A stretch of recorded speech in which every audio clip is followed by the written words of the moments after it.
A lo largo de los siglos, el cristianismo ha forjado su destino entre la fe, el conflicto y la expansión. En este viaje a través del tiempo, exploraremos sus orígenes y evolución, desde su nacimiento en las tierras de Judea hasta su dominio sobre el vasto imperio romano y su propagación por el mundo. Seremos testigos de su separación del judaísmo, su inesperada aceptación dentro del imperio que crucificó a su fundador y los eventos que marcaron su destino, como la Gran Revuelta Judía, la destrucción de Jerusalén y la conversión de Constantino, que selló su destino como religión imperial. Bienvenidos.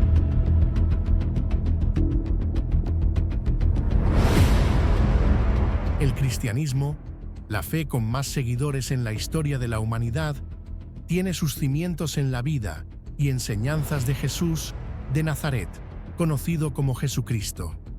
Como una de las grandes religiones abrahámicas, junto al judaísmo y el islam, proclama a Jesús como el Mesías profetizado en el Antiguo Testamento, el Hijo de Dios, cuya crucifixión y resurrección representan la redención de la humanidad.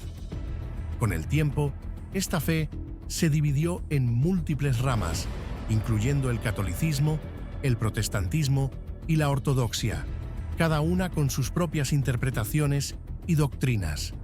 Su impacto en la civilización ha sido tan profundo que el calendario universal marca la historia con su nacimiento, antes y después de Cristo. El término cristianismo proviene del griego Christianos, derivado de Christos, la traducción del hebreo Mesías, que significa el ungido.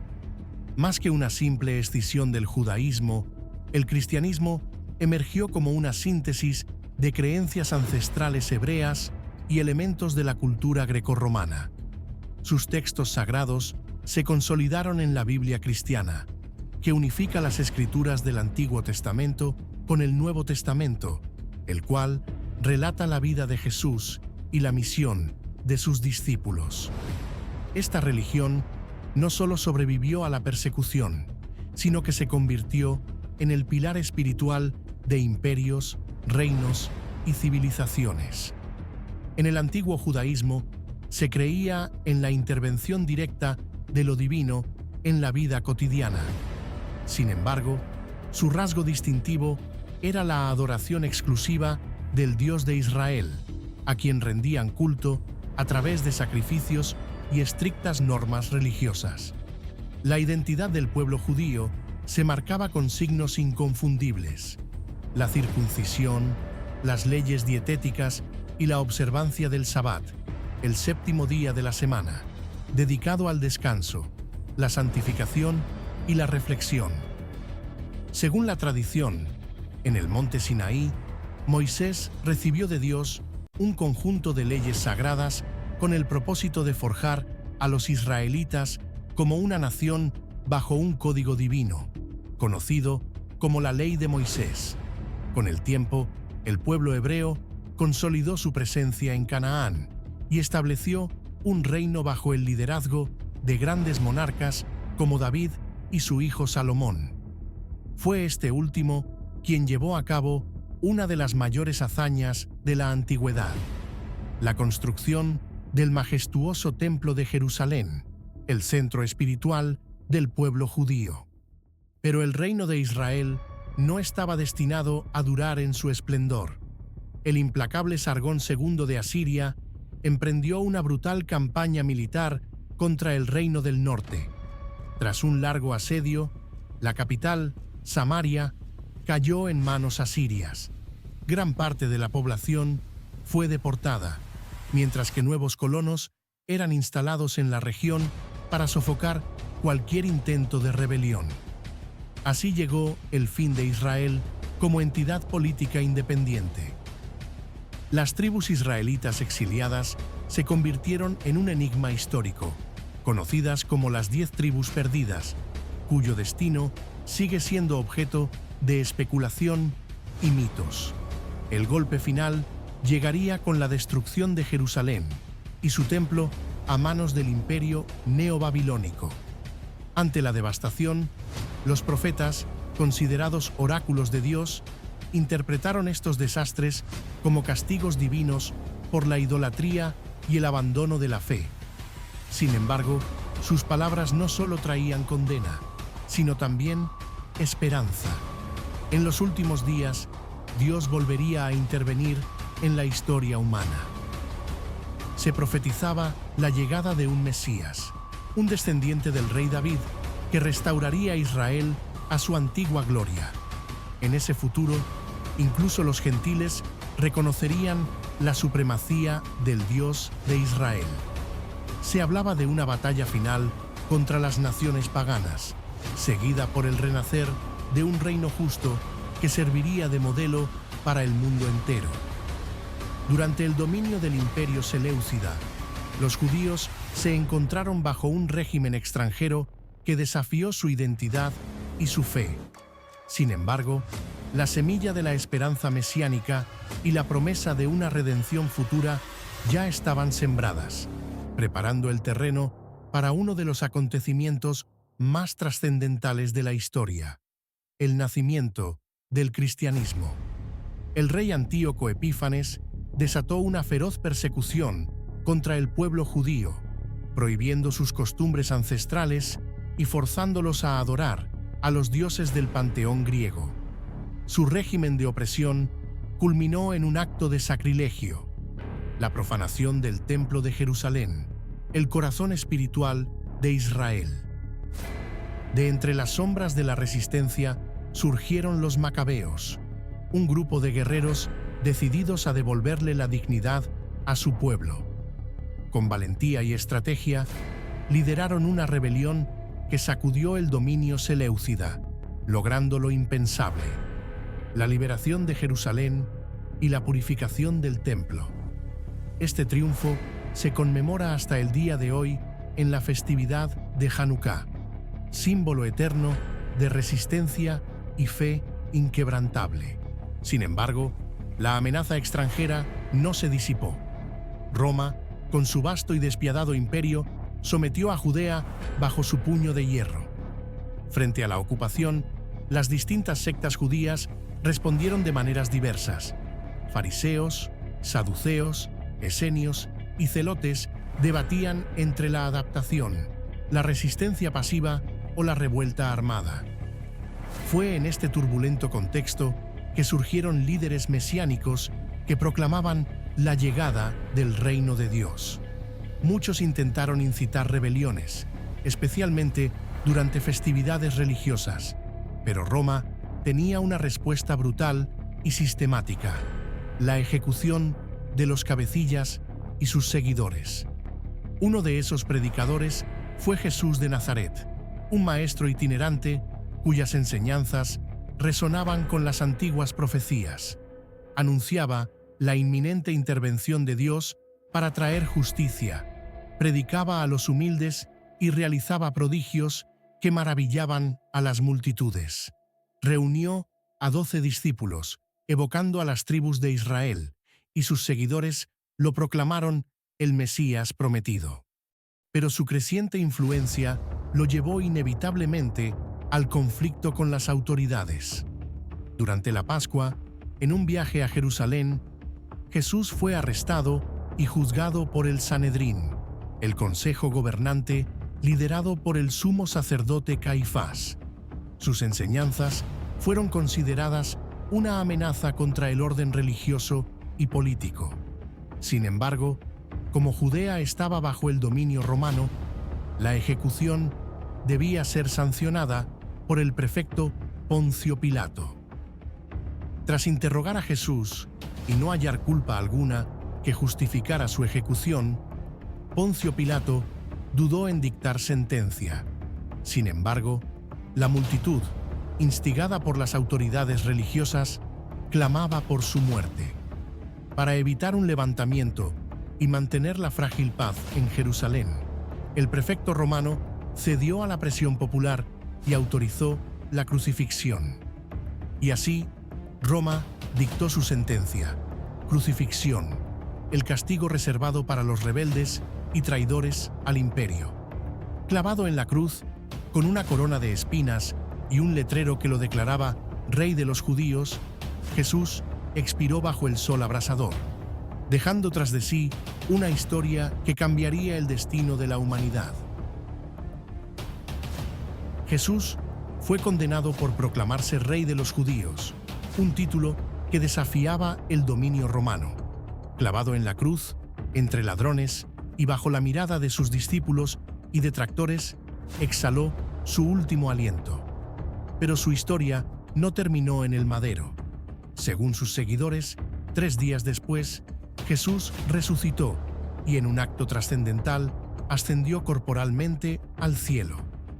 Este evento se convirtió en el eje de la liturgia cristiana, conmemorándose anualmente durante la Semana Santa. Los discípulos de Jesús difundieron su mensaje con fervor. Su enseñanza central era la creencia en la resurrección de los muertos y la promesa de la parusía, la segunda venida de Cristo, cuando regresaría para instaurar el reino de Dios. Según el relato de Hechos de los Apóstoles, en Pentecostés, el Espíritu Santo descendió sobre los seguidores de Jesús, llenándolos de un poder divino que los convirtió en predicadores incansables, dispuestos a llevar la buena nueva a todas las naciones.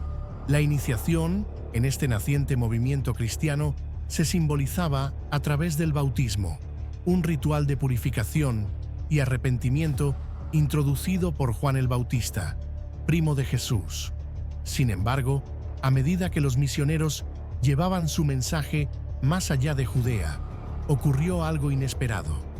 Los gentiles, es decir, no judíos, comenzaron a unirse en mayor número que los propios israelitas. Esto generó una crisis doctrinal entre los primeros cristianos. ¿Debían los gentiles adoptar la ley de Moisés para ser aceptados en la nueva fe? La controversia se resolvió en el Concilio Apostólico de Jerusalén, donde se decretó que los gentiles no estaban obligados a circuncidarse ni a seguir las estrictas leyes dietéticas judías. Con esta decisión, el cristianismo rompió sus lazos exclusivos con el judaísmo y se abrió al mundo. Uno de los personajes clave en esta expansión fue Saulo de Tarso, un fariseo ardiente defensor de la ley judía. Presente en el martirio de Esteban, el primer mártir cristiano, Saulo se convirtió en un implacable perseguidor de los seguidores de Jesús. Su misión era erradicar la nueva secta, y con ese propósito se dirigió a Damasco para arrestar a los cristianos de la región. En su camino a Damasco, envuelto en su fervor persecutorio, Saulo de Tarso fue abatido por una visión cegadora. Una luz deslumbrante lo envolvió, y una voz resonó desde los cielos. «Saulo, Saulo, ¿por qué me persigues?». Era la voz del Cristo resucitado. Tembloroso y sin comprender, Saulo preguntó quién le hablaba. La respuesta fue definitiva: «Yo soy Jesús, a quien tú persigues».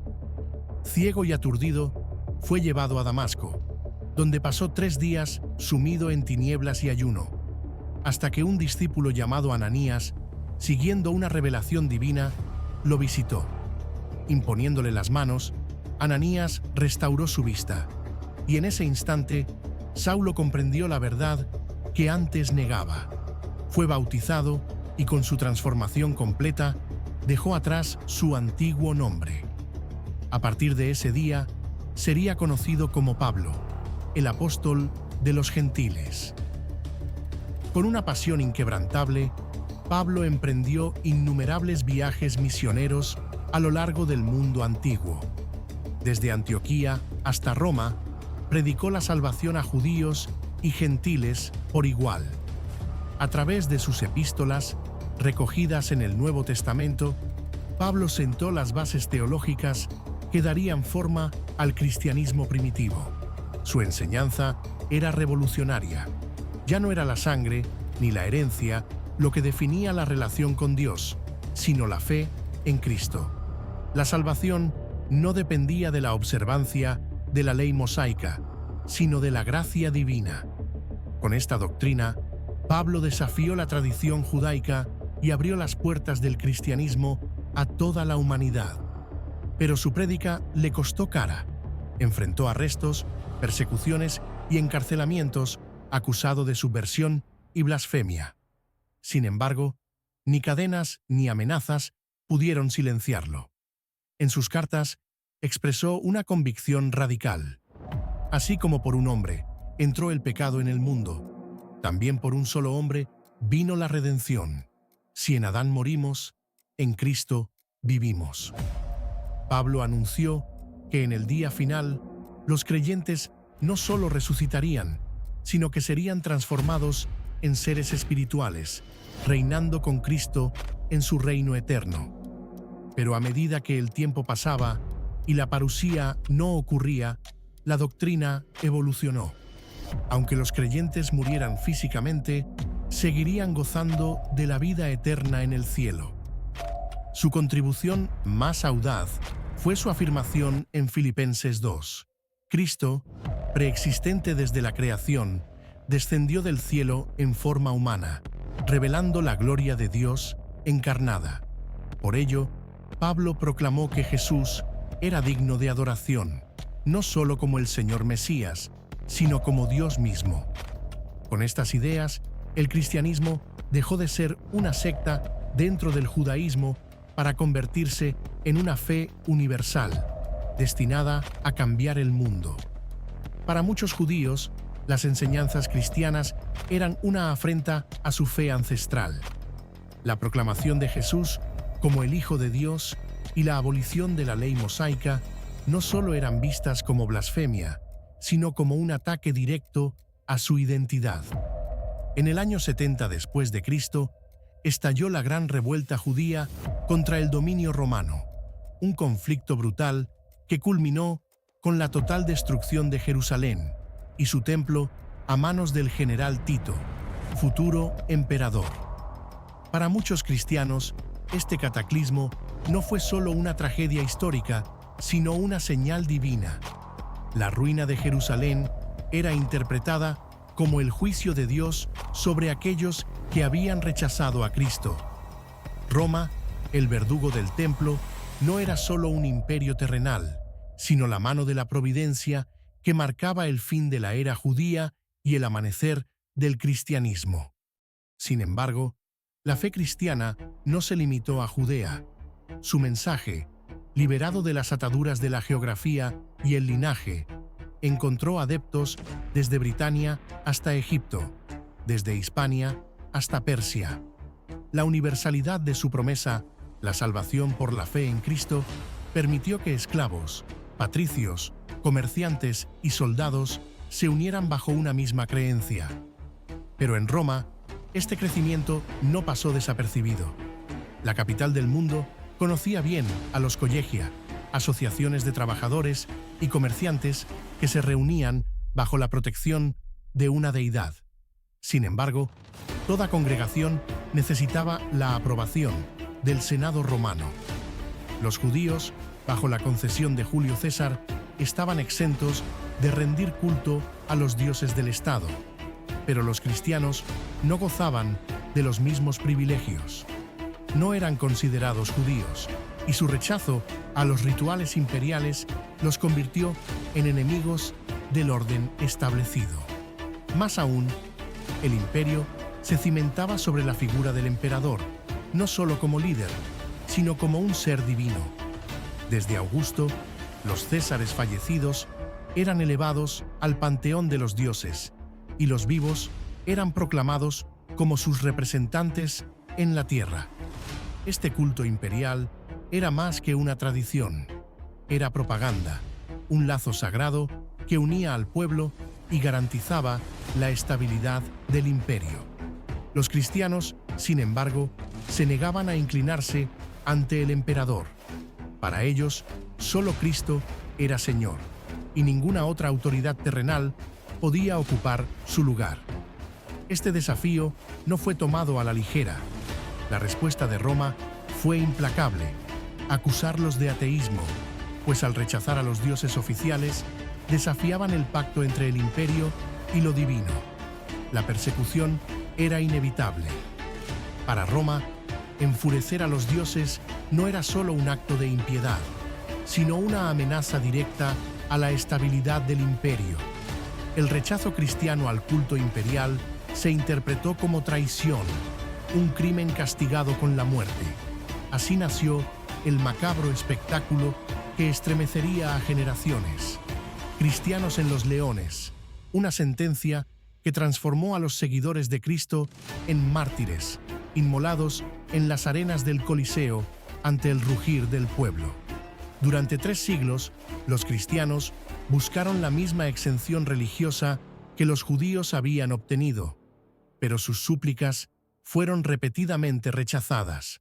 Sin otra salida, abrazaron la idea de que morir por la fe los purificaba de todo pecado, siguiendo el ejemplo de los macabeos, aquellos rebeldes judíos que siglos antes habían desafiado la tiranía helenística en nombre de Dios.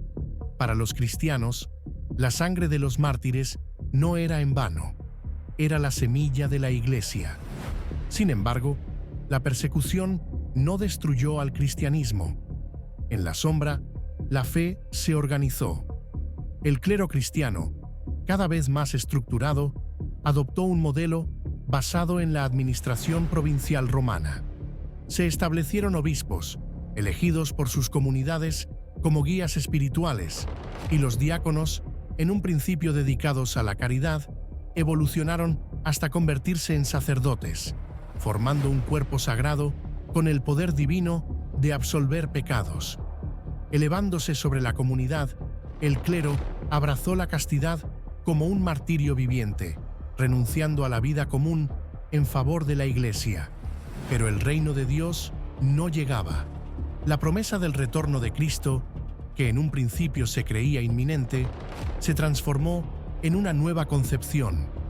El reino ya estaba presente, no en la tierra, sino en la propia Iglesia.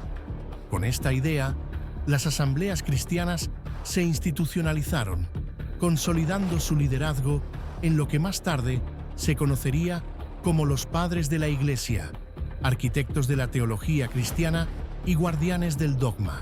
En este periodo de estructuración emergió una de las innovaciones más trascendentales del cristianismo: la distinción entre ortodoxia y herejía. No todas las comunidades cristianas seguían la misma doctrina. Entre ellas, los gnósticos se erigieron como una amenaza a la enseñanza tradicional.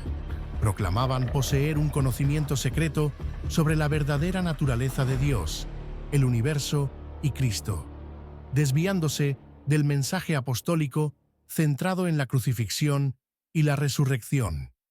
Para ellos, la salvación no dependía del sacrificio de Jesús, sino de una iluminación interna, un misterio reservado solo para aquellos capaces de comprenderlo. Este desafío desató una guerra ideológica dentro del cristianismo naciente. Mientras los gnósticos se sumían en especulaciones místicas, la corriente principal de la Iglesia se aferraba a la autoridad apostólica, estableciendo un credo unificado. En este choque de visiones, la ortodoxia cristiana comenzó a tomar forma, unificando a sus fieles bajo una sola verdad y condenando como herejes a quienes la desafiaban. El cristianismo ya no era un movimiento clandestino. Su transformación en una institución era imparable. La reacción contra los herejes gnósticos no solo se manifestó en discursos y condenas, sino en la producción de una vasta literatura que delimitó la ortodoxia y definió los cimientos doctrinales del cristianismo. Se escribieron tratados que desentrañaban las enseñanzas erróneas y establecían la auténtica verdad de la fe, dando forma a los futuros credos cristianos. Pero la batalla no fue solo teológica. La selección de textos sagrados se convirtió en un campo de guerra intelectual. Surgieron evangelios, cartas y relatos atribuidos a apóstoles y discípulos, cada uno reclamando ser la palabra verdadera. Sin embargo, la Iglesia naciente emprendió el proceso de canonización, desterrando los evangelios gnósticos y herejes para consagrar solo 4 relatos oficiales: Marcos, Mateo, Lucas y Juan. Así, el cristianismo consolidó su propio cuerpo sagrado de escrituras, separándose cada vez más del judaísmo y reforzando su identidad como una religión distinta. Mientras tanto, la historia siguió su curso. En el año 132 después de Cristo, los judíos, liderados por Simón Bar Kokhba, se alzaron en una desesperada rebelión contra Roma. Sin embargo, la venganza imperial fue implacable. Jerusalén fue devastada, sus habitantes masacrados o expulsados, y los pocos sobrevivientes fueron dispersados por todo el imperio. Los cristianos, temiendo ser arrastrados por la misma ola de represión, buscaron desmarcarse del judaísmo. Los líderes cristianos apelaron a la lealtad imperial, insistiendo en que ellos no eran parte de la rebelión. Para fortalecer su posición, reivindicaron la antigüedad del cristianismo, proclamándose los verdaderos herederos de la alianza divina.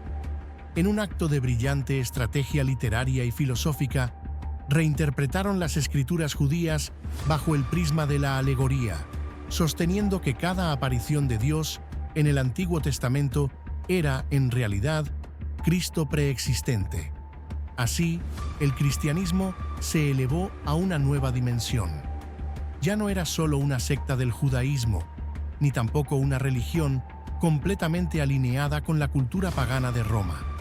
Se convirtió en un sistema único, una fusión de influencias que se expandía sin restricciones étnicas ni geográficas. Por siglos, el cristianismo había sobrevivido en las sombras, resistiendo persecuciones y consolidando su estructura. Pero todo cambió con un solo evento, una visión que alteraría para siempre el destino de la fe. El Imperio Romano estaba dividido, y Constantino primero buscaba convertirse en el único gobernante. Su mayor desafío era derrotar a su rival Magencio, quien controlaba Roma. En la víspera de la decisiva batalla del Puente Milvio, en el año 312 después de Cristo, Constantino tuvo una revelación. En el cielo apareció un símbolo desconocido, la cruz o las letras XP, las iniciales de Cristo en griego, acompañado de un mensaje sobrecogedor: con este signo vencerás. Para un emperador acostumbrado a leer los presagios y augurios divinos, esto fue un mandato absoluto. Al día siguiente, ordenó pintar el símbolo cristiano en los estandartes y escudos de sus tropas. En la batalla, el ejército de Magencio fue destrozado y su líder pereció ahogado en el Tíber. Constantino emergió como señor del mundo occidental, y el cristianismo, la fe perseguida por siglos, obtuvo su primer protector imperial. El curso de la historia había cambiado. Tras siglos de clandestinidad, sufrimiento y martirio, la Iglesia cristiana recibió su primer respiro de libertad con el Edicto de Milán en el año 313 después de Cristo. Este decreto, proclamado por el emperador Constantino I y su corregente Licinio, concedió a los cristianos el derecho a reunirse y practicar su fe sin temor a represalias. Sin embargo, la conversión de Constantino no convirtió automáticamente al imperio en un estado cristiano. Roma aún estaba impregnada de sus viejos dioses. Sus templos de mármol resonaban con las plegarias a Júpiter y Marte, y la estructura política estaba dominada por siglos de tradición pagana. Pero el viento del cambio soplaba con fuerza. Constantino favoreció abiertamente a los cristianos, eximió al clero de impuestos, financió la construcción de iglesias y colocó a cristianos en puestos clave de la administración imperial. Los seguidores de Cristo, que alguna vez se ocultaron en catacumbas, ahora encontraban refugio bajo el manto protector del emperador. No todo fue unidad y júbilo en la naciente Iglesia imperial. Años antes, durante la brutal persecución de Diocleciano, muchos cristianos habían sido torturados, obligados a renunciar a su fe o ejecutados. Entre ellos, algunos obispos habían apostatado, entregando copias de las Escrituras o sacrificando a los dioses paganos para salvar sus vidas. Cuando la persecución terminó, una pregunta desgarradora dividió a la Iglesia. ¿Deben estos obispos ser perdonados y restaurados en sus funciones? El conflicto era feroz. Para algunos, los traidores jamás debían ser readmitidos.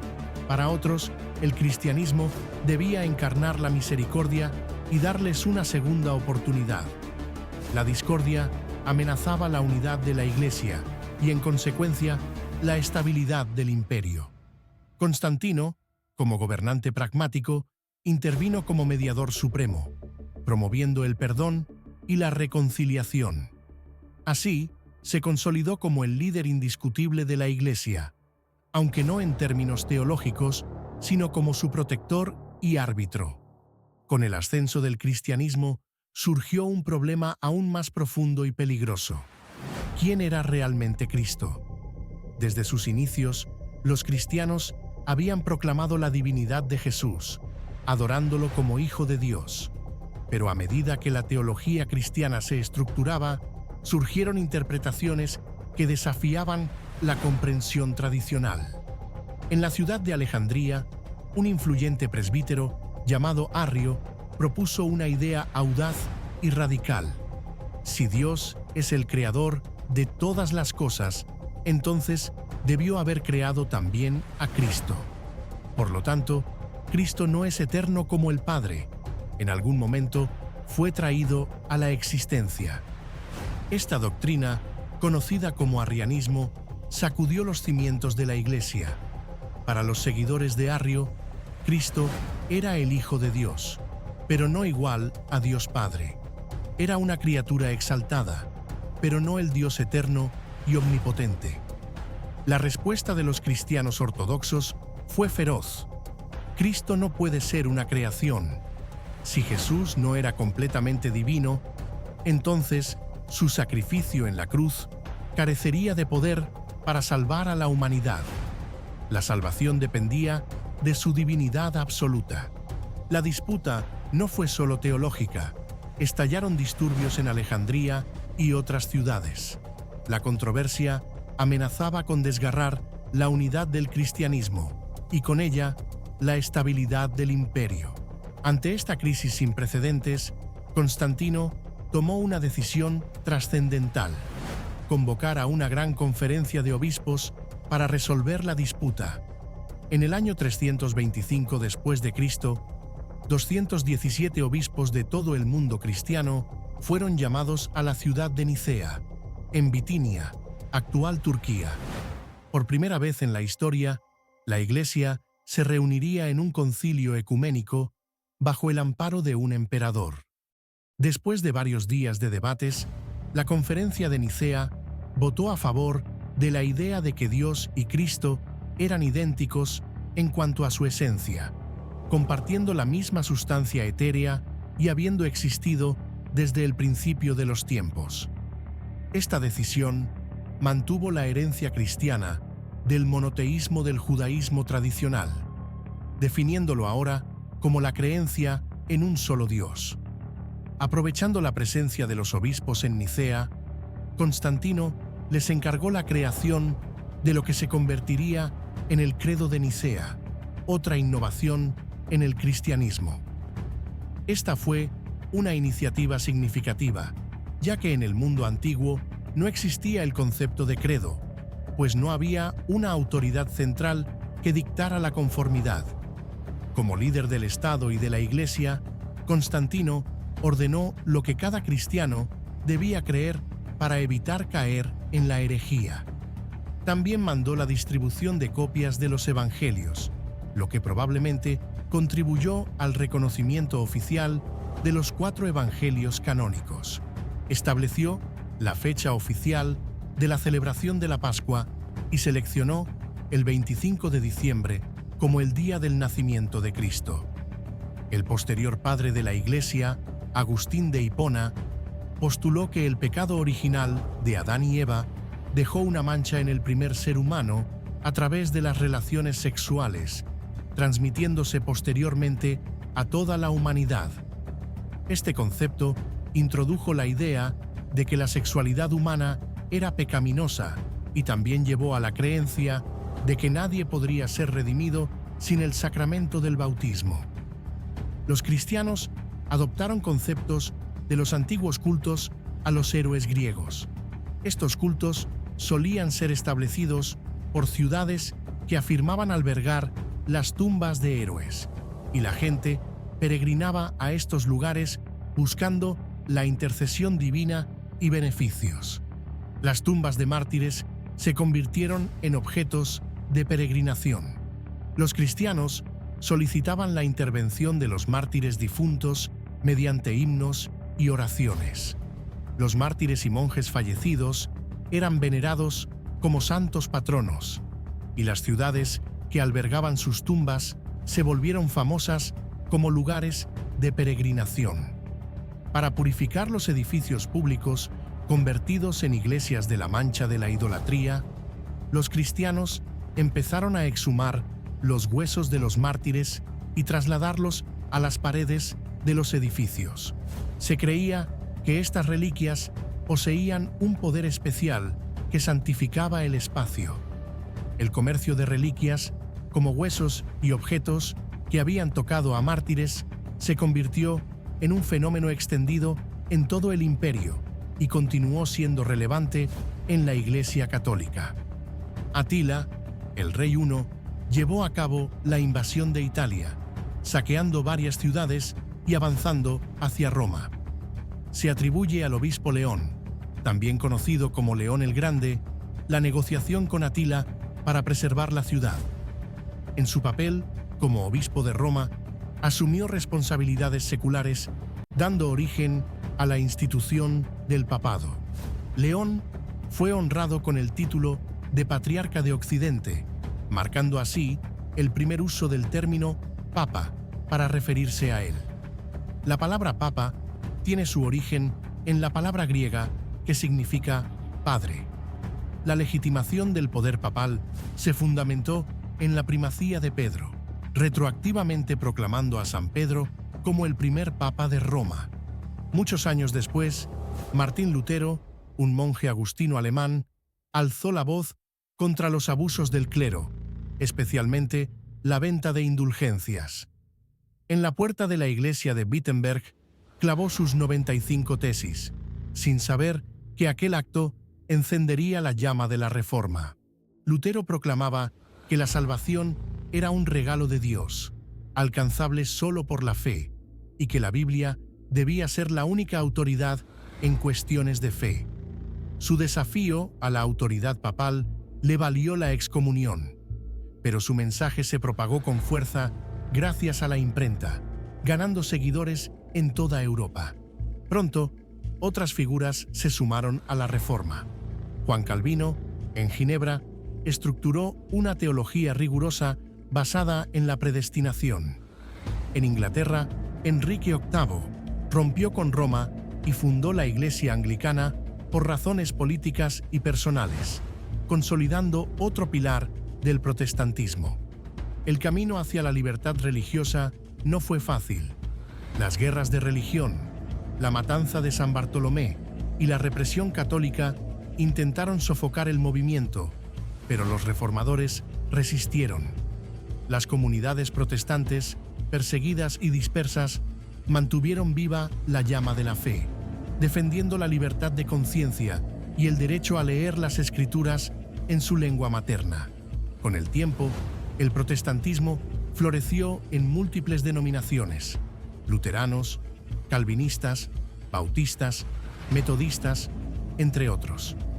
Lo que comenzó como un acto de rebelión en una puerta de iglesia transformó el cristianismo para siempre, dando origen a una tradición que, hasta hoy, sigue resonando con fuerza en todo el mundo. Las creencias en el cristianismo presentan variaciones específicas y existen diversas interpretaciones y valoraciones en la mitología cristiana. Sin embargo, las diferentes iglesias tienden a converger en los siguientes principios: la creación y sustento del universo y todo lo que existe se atribuye a la palabra de Dios Padre.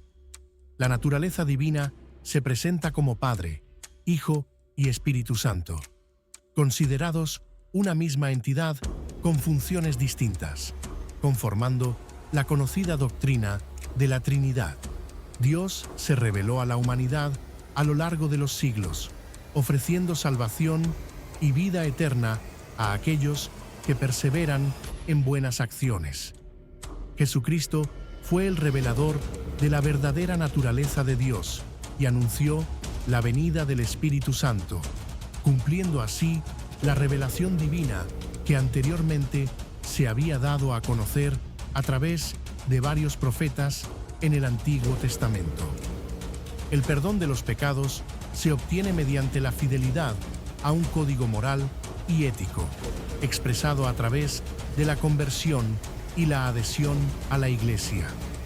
La expectativa común en la mayoría de las iglesias cristianas es la segunda venida del Mesías. Este evento señalará el advenimiento del juicio final, donde los justos serán separados de los pecadores. Tras el juicio final, que implica el castigo de los pecadores y la recompensa de los justos con el reino de los cielos, seguirá la resurrección de los difuntos y la vida eterna. La gracia de Dios, esencial para la salvación de la humanidad, fue obtenida por Jesucristo a través de su sacrificio, resurrección al tercer día y ascenso posterior al cielo. En el imaginario cristiano, la muerte es seguida por un juicio ante el Creador, donde, según los preceptos morales bíblicos, se determina el grado de pureza o pecado del individuo y, por ende, su destino. El paraíso, lugar de reposo eterno y felicidad, o el infierno, lugar de condenación y castigo eterno para los pecadores. El primero está bajo el control de Dios, mientras que el segundo está asociado con el demonio o Satanás. El texto sagrado fundamental del cristianismo es la Biblia, que incluye tanto el Antiguo como el Nuevo Testamento, y sus principios esenciales están contenidos en ella. La doctrina cristiana abraza la naturaleza dual de Jesucristo, quien es tanto humano como divino al mismo tiempo. Esta dualidad se refleja también en la dicotomía entre carne y alma, representando el cuerpo perecedero y el espíritu inmortal, una herencia de tradiciones antiguas previas al cristianismo. Los principales rituales en el cristianismo, a pesar de la diversidad entre sus diferentes denominaciones, incluyen bautismo, rito que simboliza la iniciación en la fe cristiana y evoca el bautismo de Juan en el río Jordán. Confirmación, ratificación formal de la aceptación de la fe cristiana.